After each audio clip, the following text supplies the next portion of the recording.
Okay, so let's look at acute limb ischemia. So we're going to go over some of the backgrounds and basics of what acute limb ischemia is. It's an emergency. That's most important to know. We'll talk about some of the causes, not so much because the causes are directly important to know in diagnosing the patient, but because knowing some of the causes can help you think about what kind of patients with what kind of illnesses ALI might show up in. And then we'll go over how we diagnose this, how we treat it, and then the procedure that we most commonly use for acute limb ischemia, which is embolectomy, and then some of the post-operative considerations.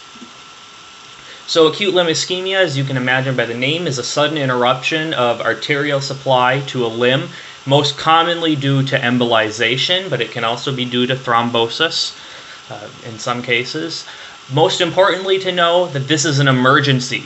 So knowing how to diagnose it, how to spot it, how to know it's there is more important than knowing exactly what caused it, at least on the onset. You can always figure out what caused it later, but knowing that acute limb ischemia is there because it's an emergency is most important. And so these symptoms, which are sort of your cardinal symptoms of acute limb ischemia, are known as your 6 Ps of acute limb ischemia, and you should remember these. Now, I tried to organize this into the symptoms that are more prominent early to the symptoms that are sort of later. So ultimately, what's the effect of acute limb ischemia if it goes on untreated? You'll lose your limb. So you'll the muscle will necrose, the nerves will necrose, and you'll need an amputation. We try to diagnose it early on enough so we don't get to that point. But what happens in the onset? So when you get acute limb ischemia, like I said, because it is usually due to an embolus, you are going to get a sudden pain. And that sudden pain is due to the fact that you get an embolus, and now suddenly you have no flow to whichever part of the limb it's blocking.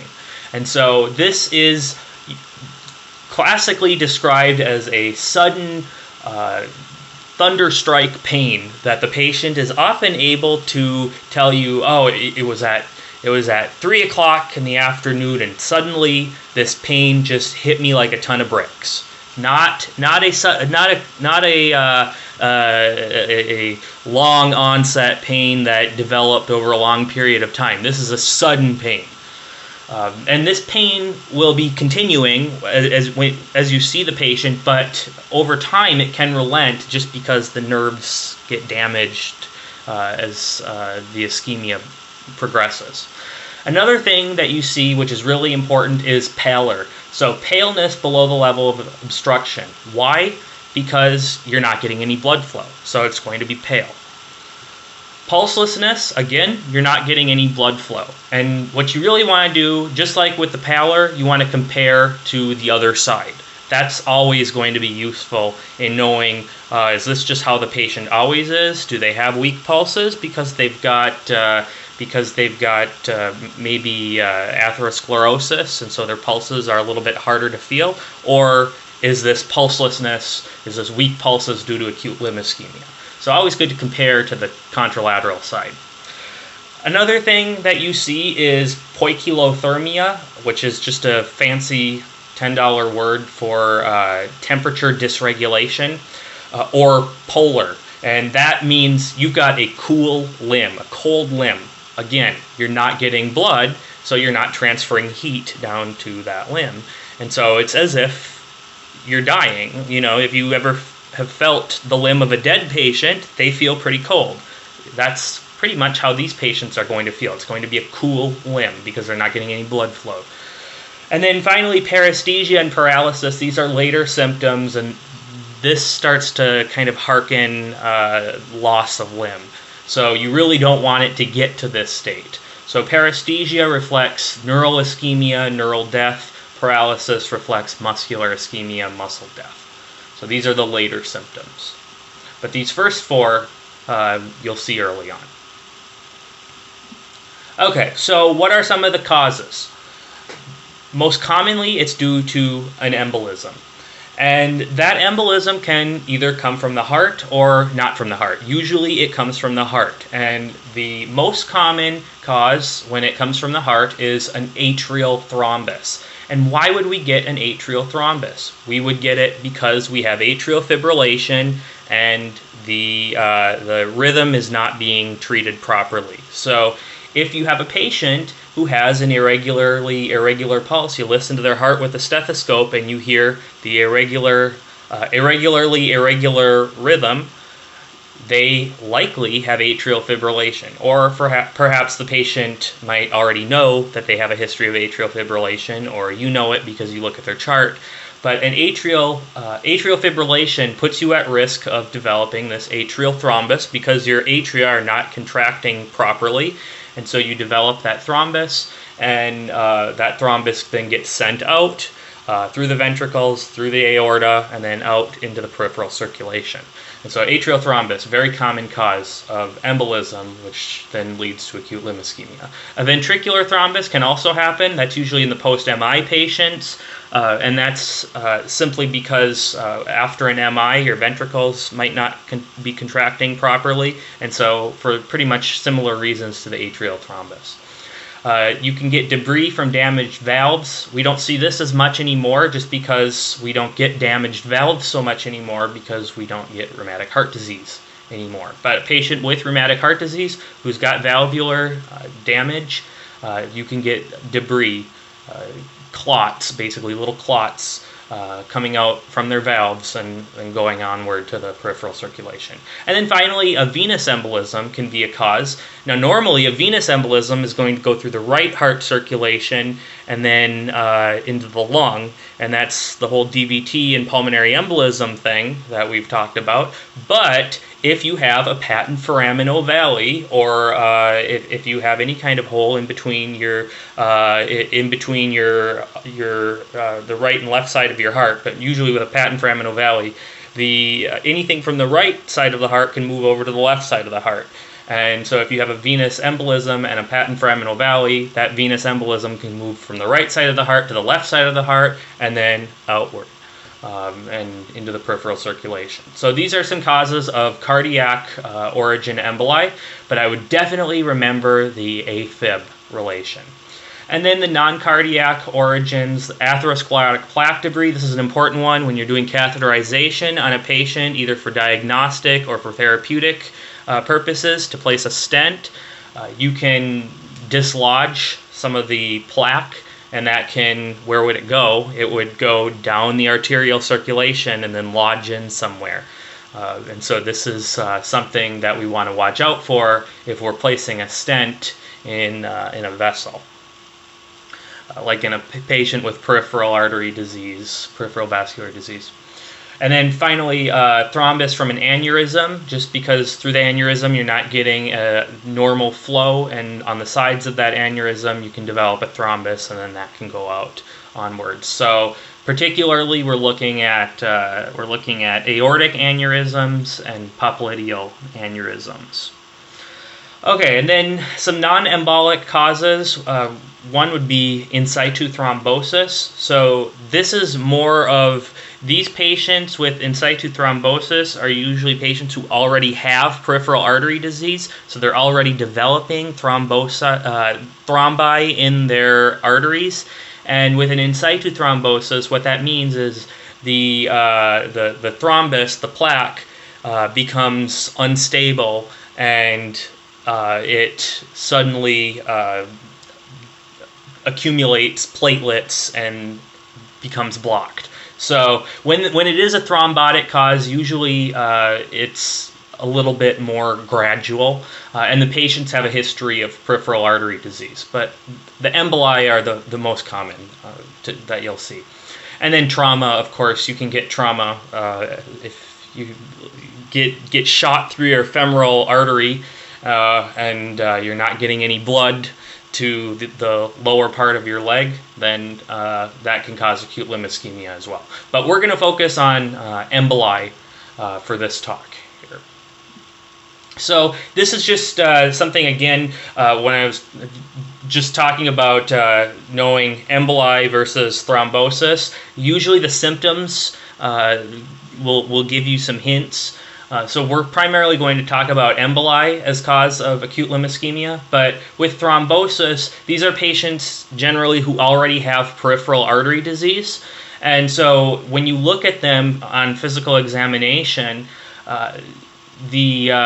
just their appearance is going to be more consistent with peripheral artery disease, whereas a patient with an emboli as the cause of acute limb ischemia, oftentimes they don't even have peripheral artery disease. So look at thrombosis. Patients with who get thrombosis as a cause usually already have peripheral artery disease. Usually they're going to have a history of previous claudication, which is a symptom of peripheral artery disease. They're going to have hard calcified arteries. You may hear a bruit in the carotid artery. And so these various things that you can see. And then also the hours to days, it might be a more chronic onset. So oftentimes they call this acute on chronic ischemia. Because just the thrombosis cause, it's a little bit more gradual. But with an embolus, it's thunderstrike. So the onset is seconds to minutes. Usually there's some, either unknowingly or knowingly, there's some embolic source. And the patient usually doesn't have a history of peripheral artery disease. All right. So primarily here we're going to talk about the acute limb ischemia from an embolic cause, because when we talked about lower extremity occlusive disease, that kind of covered what we do in the case of thrombosis. So when you have a patient with acute limb ischemia, knowing the causes, as I mentioned, is useful just because it helps you know the patients who are more likely to present. So patients with AFib, patients who are in the hospital post-MI, patients with a history of rheumatic heart disease. These are all patients who have a likelihood to develop these thrombi in their heart and to send those thrombi out into the peripheral circulation. And another thing, as I've mentioned a couple times now, sudden pain in which the onset is easily defined is another classic finding in acute limb ischemia. What do we see for symptoms? Well, of course, we see the pain, which is sudden and extreme, pain in that affected limb, and the patient is often able to tell you that it came on very suddenly, it came on at this time. Pallor of the affected limb, pulselessness, cool to touch, paresthesia, numbness, paralysis. Basically your 6 Ps. If the embolization happens to smaller, more distal vessels, you may see livido-reticularis, which is just accumulation of blood in the proximal arteries. Okay, so for diagnosis, angiography is the most accurate test, but because this is usually an emergency, Doppler studies is going to be our initial test, and that's usually going to be the only test we do because this is an emergency. Now, as you can see here, for patients who have thrombosis as a cause, it says that you can diagnose it via angiography, and yes, the reason is because this is usually a slower onset, less of an emergency sort of thing. But with the embolus, because this is sudden, because they don't have those collaterals that are developed, because limb loss can happen within 6 hours, this is something that we're going to want to diagnose immediately. It says here clinical, but for the USMLE, if they ask you what the best initial test in diagnosis for a patient with acute limb ischemia, you're going to say Doppler studies. That's what's used the most common. Okay, so here's Pallor. You can see here on the left side, this patient's got their normal limb here. On the right side, got a very pale limb. And then this is livido-reticularis. So this can happen in other things, not just with acute limb ischemia. So that's not what's necessarily going on in these patients, but this is what livido-reticularis looks like. Okay, so what do we do for treatment for these patients? There is both a preoperative phase and an operative phase. So preoperatively, of course, we're going to want to have a prompt general or vascular surgery consultation. just because we want to get them involved as soon as we can, because most of these patients are going to need surgery ASAP.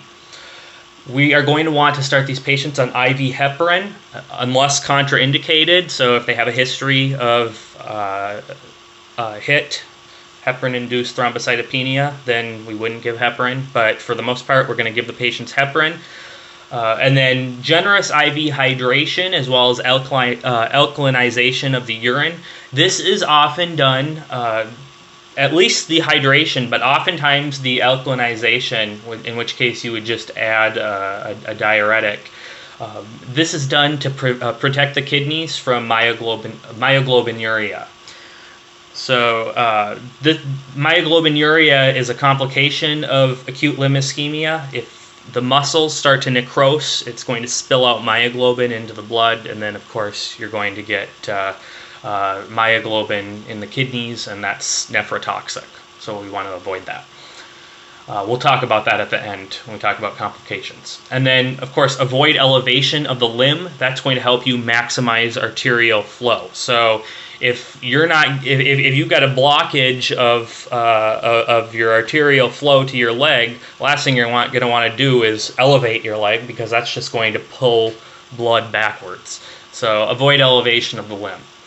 All right, so once you've heparinized and hydrated the patient and surgery is ready, the operative procedure that's most commonly done, the procedure of choice, is embolectomy. And embolectomy can either be done percutaneously or be done open, but we prefer to do it percutaneously because it's associated with better outcomes.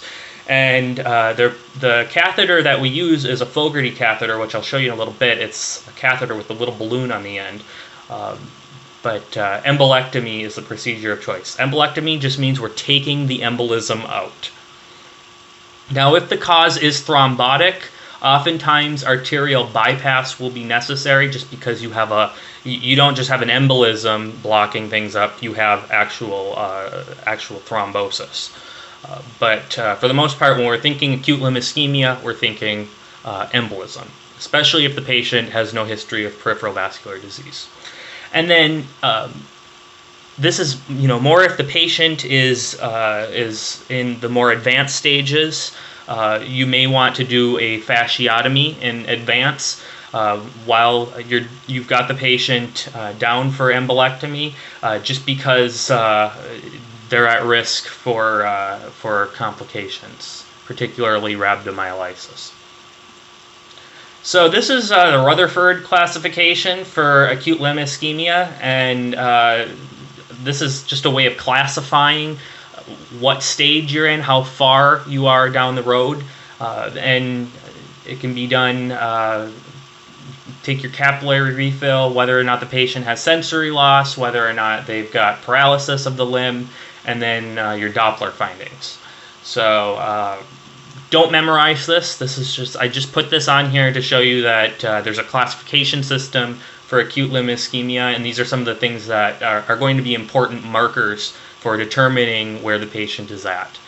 Generally, when they reach this stage where they've got complete paralysis, complete sensory loss, you're not going to be able to do anything other than amputate.